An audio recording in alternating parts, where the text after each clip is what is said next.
Dugaan kebocoran uang negara juga hinggap di sektor minyak dan gas.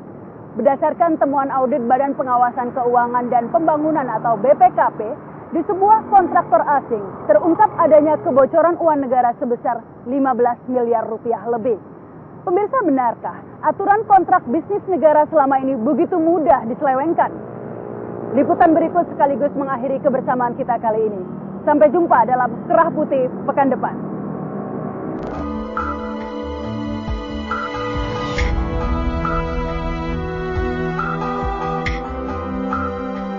Indonesia adalah negara yang memiliki banyak kekayaan alam.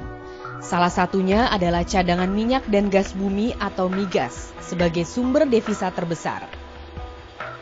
Namun ironis, limpahan rezeki alam yang tersedia ternyata belum mampu dikelola negara secara maksimal.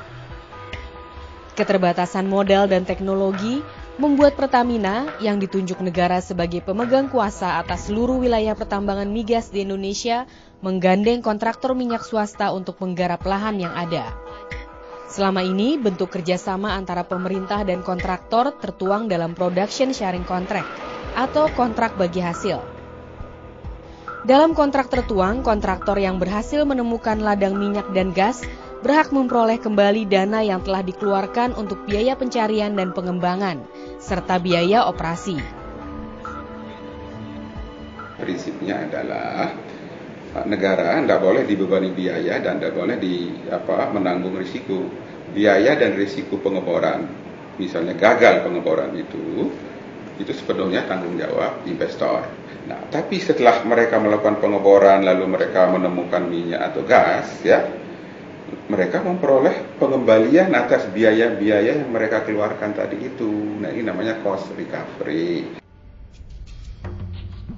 Selama ini ada kecenderungan biaya pemulihan yang diklaim kontraktor dari tahun ke tahun selalu naik. Namun berbanding terbalik dengan produksi dan cadangan minyak nasional yang terus menurun belakangan ini.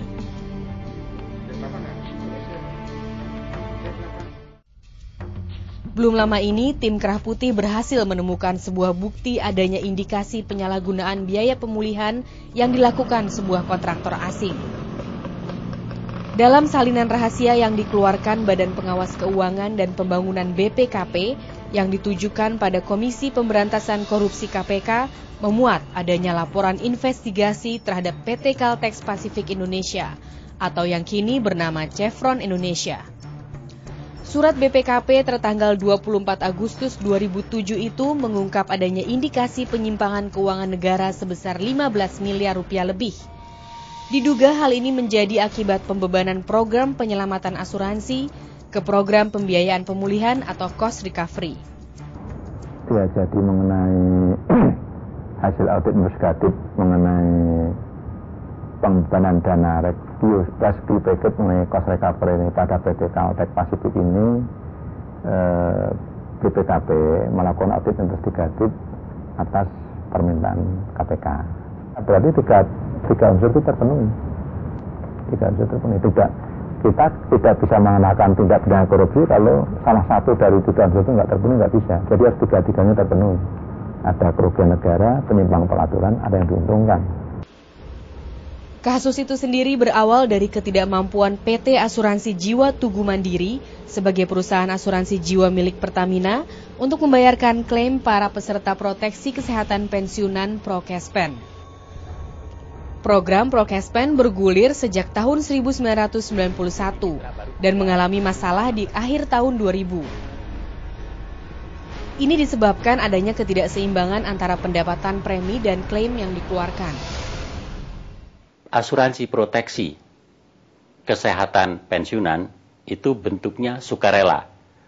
Jadi pegawai dan pensiunan termasuk istri atau suami boleh memilih untuk ikut atau menolak ikut program itu. Berkaitan adanya hasil audit BPKP, kami pun mencoba melakukan konfirmasi ke pihak Chevron. Melalui jawaban tertulis, pihak Chevron Indonesia menolak pembebanan dana asuransi pada biaya pemulihan telah menyebabkan kerugian keuangan negara.